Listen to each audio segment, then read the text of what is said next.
अस्सलाम वालेकुम रहमतुल्लाहि व बरकातहू। हमने जो आज का टॉपिक करना है वो चैप्टर नंबर 12 का है, और ये चैप्टर नंबर 12 जो सा है ज्योमेट्रिकल ऑप्टिक्स, ये बहुत इंपॉर्टेंट चैप्टर है। इसमें से सबसे ज़्यादा क्वेश्चन जो से हैं वो पेपर में आते हैं, चाहे वो आगा खान बोर्ड हो, चाहे वो फैसलाबाद बोर्ड हो या कोई और बोर्ड हो। ये बहुत इंपॉर्टेंट चैप्टर है। इस लिहाज से इसका ये चैप्टर जो है इसमें प्रैक्टिकल भी शामिल हैं और थ्योरी भी शामिल है। सबसे पहला जो सा SLO हमने करना है वो है 12.1 रिफ्लेक्शन ऑफ लाइट। इसमें हम दो जो से हैं ना वो पढ़ेंगे चीज़ें, एक रिफ्लेक्शन ऑफ लाइट और एक refraction of light. Reflection of light वाला टॉपिक पहले हम करेंगे, फिर रिफ्लेक्शन वाला बाद में करेंगे।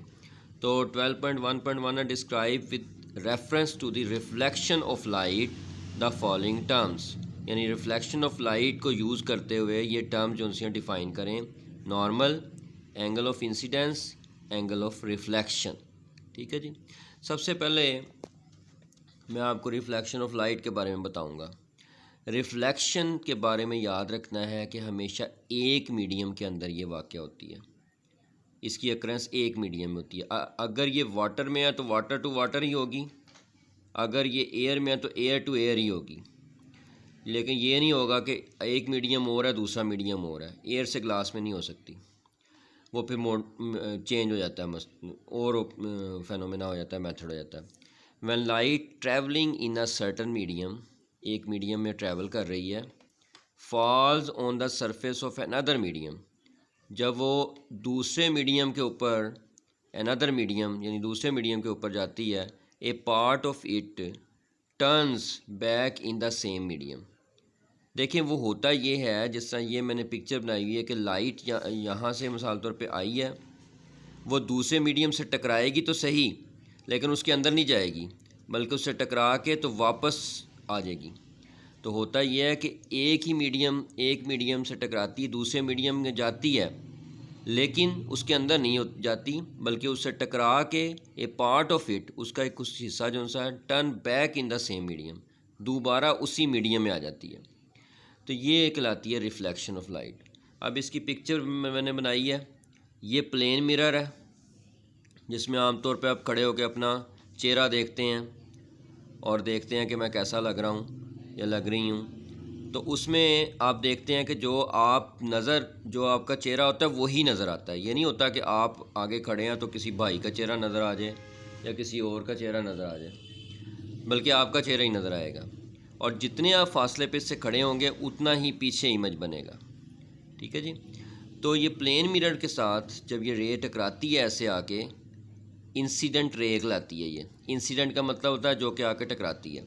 जब ये यहाँ पे टकराती है तो ये पॉइंट ऑफ इंसिडेंट कहलाता है, यहाँ पे टकराती है। इससे टकराने के बाद ये बाउंस बैक होके वापस उसी मीडियम में चले जाती है, तो ये रिफ्लेक्टेड रे कहलाएगी। तो एक रे जो सी आकर टकराती है यहाँ पे, वो इंसिडेंट रे कहलाएगी, और इंसिडेंट रे की वजह से ये इंसिडेंट एंगल कहलाएगा। ठीक है जी, आई। और जब ये टकरा के बाहर निकल जाएगी तो ये रिफ्लेक्टेड रे कहलाएगी, रिफ्लेक्ट होगी जो कि टकरा के, यानी उसी मीडियम में वापस चली गई, तो ये रिफ्लेक्टेड एंगल कहलाएगा रिफ्लेक्टेड रे की वजह से, और ये आर है। ठीक है जी। अब इसके दरमियान में हमने एक 90 डिग्री का एंगल ड्रॉ किया हुआ है, जो कि इस प्लेन मिरर के साथ 90 डिग्री का एंगल बना रही है ये लाइन, तो ये कहलाती है नॉर्मल। तो इसका मतलब ये होगा कि हमारे पास 3 रेज़ आ जाएंगी, एक होगी इंसिडेंट रे, एक होगी नॉर्मल, और एक होगी रिफ्लेक्टेड रे। तो इस तरह से दोनों एंगल जो से हैं वो सेम हो जाएंगे। जिस एंगल से ये आएगी उसी एंगल से ये बाहर निकल जाएगी। नॉर्मल उसको हाफ़ कर देगा, यानी टोटल एंगल को हाफ़ कर देगा, आधा इंसिडेंट हो जाएगा, आधा रिफ्लेक्टेड हो जाएगा। तो इसकी मौजूदगी में, इस पिक्चर की मौजूदगी में, अब हम 3 चीज़ों को डिफ़ाइन करते हैं जो उसने ऊपर कहा था हमें, normal, angle of incident, angle of reflection. तो देखें, the line which is perpendicular to plane mirror is normal, is called normal.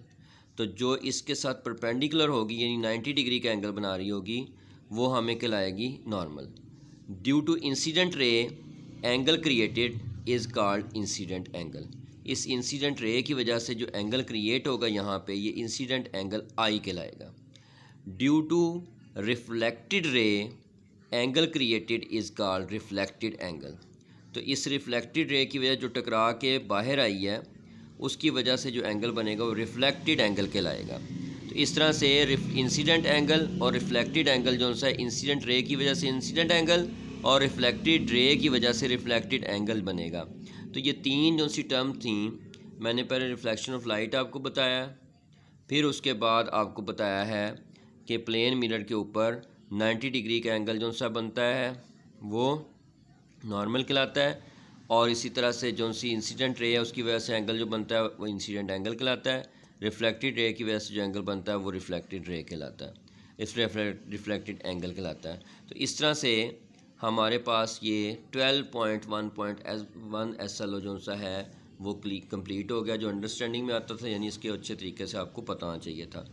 तो उसके बाद जो आता है वो है जी इसी की मौजूदगी में, इसी को यूज़ करते हुए कि laws of reflection of light क्या होते हैं। ये नॉलेज में आता है, इसका मतलब सिर्फ लॉज का आपको पता होना चाहिए। In the light of above figure, यानी इस फिगर को अगर हम अपने जहन में रखें तो हम देखते हैं कि 2 लॉज ऑफ रिफ्लेक्शन हमारे पास आते हैं। एक ये कि the incident ray, reflected ray and the normal at the point of incidence all lie in the same plane. अब देखते हैं हम इसको। इंसिडेंट रे की वजह से जो एंगल बन रहा है इंसिडेंट एंगल, रिफ्लेक्टेड रे की वजह से जो एंगल बन रहा है रिफ्लेक्टेड एंगल, और जो सा नॉर्मल है, ये जो सा नॉर्मल यानी 90 डिग्री का एंगल बन रहा है, ये देखें एक ही पॉइंट पे बन रहे हैं। ये एक पॉइंट है, इसको पॉइंट ऑफ इंसिडेंट कहेंगे, ठीक है, इंसिडेंस।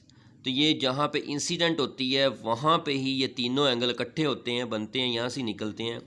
यहाँ पे देखा जाए तो ये तीनों 1 2 3 तीनों जो से हैं एंगल, ये एक ही प्लेन के ऊपर है।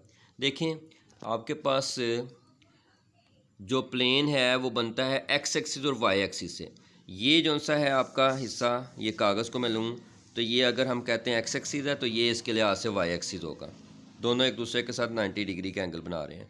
और अगर जेड एक्सिस की बात करूँ तो वो इस पेपर पे हम ड्रॉ नहीं कर सकते, वो हमारा ऐसे होता है, ठीक है। ये एक्स एक्सिस हो गया, ये वाई एक्सिस हो गया, और ये मेरी जो उंगली इस तरह से है ऊपर, ये जो सा है हमारा जेड एक्सिस है। यानी एक कमरे की अगर मिसाल लें हम तो उसका जो फ़र्श होता है वो आपका एक्स एक्सिस होता है, जो दीवारें होती हैं वो वाई एक्सिस होती हैं, और जो उसकी अंदर की स्पेस होती है वो जेड एक्सिस होती है। उसको हम पेपर पे ड्रॉ नहीं कर सकते, इसलिए उसको बजाय इस तरह से सीधा करने के वो हम ऐसे कर देते हैं, यानी कि वो इस तरह से हो जाएगा। तो इसका मतलब है कि ये जेड एक्सिस हो जाएगा, ये एक्स एक्सिस हो गया, ये वाई एक्सिस हो गया, और ये जेड एक्सिस हो गया। तो इस तरह से जेड एक्सिस ड्रॉ करते हैं। लेकिन आपके सिलेबस में 2 ही एंगल जो हैं एक्सिस हैं, एक एक्स एक्सिस और वाई एक्स एक्सिस और वाई एक्सिस के मिलने से ये एक प्लेन बन रहा है। ये जो प्लेन है, ये जो शीट है, ये तीनों इसके ऊपर देखने लायक कर रहे हैं, यानी ये भी उसके ऊपर बना हुआ है, ये भी उसके ऊपर, ये भी उसके ऊपर, तीनों एंगल उसके ऊपर बने हुए हैं। इसीलिए हमारा पहला जो सा लॉ है कि incident ray, reflected ray and the normal at the point of incidence all lie in the same plane. और दूसरा लॉ जो सा वो ये है, angle of incidence is equal to angle of reflection, ठीक है जी। That is angle i is equal to angle r. इसका मतलब ये हुआ, अगर इस पिक्चर को आप गौर से देखें तो ये जो सा एंगल है, जो इंसिडेंट एंगल है, और ये एंगल आ रहा है, ये दोनों आपको नज़र आ रहे होंगे कि ये सेम एंगल है। जिस एंगल से ये आए, जिस एंगल से ये आकर टकराएगी उसी एंगल पे ये बाहर निकल जाएगी। इसलिए जो से दोनों एंगल है ये बराबर होंगे।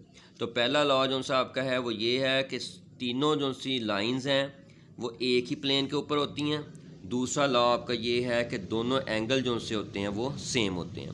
तो इस तरह से आज हमने पहला लेक्चर जो सा है इसका किया है। और देखें इस लेक्चर में मैंने आपको पिक्चर बना के समझाया है। तो इस चैप्टर में पिक्चर बहुत इम्पोर्टेंट है। पिक्चर्स के साथ ये चैप्टर जो सा आता है, इसलिए इसको पिक्चर के साथ आपने करना है। तो इस तरह से उम्मीद है कि आपको समझ आ गया होगा लेक्चर कि किस तरह से ये लॉ बने हैं दोनों इस पिक्चर को यूज़ करते हुए। अस्सलाम वालेकुम रहमतुल्लाहि व बरकातुहू।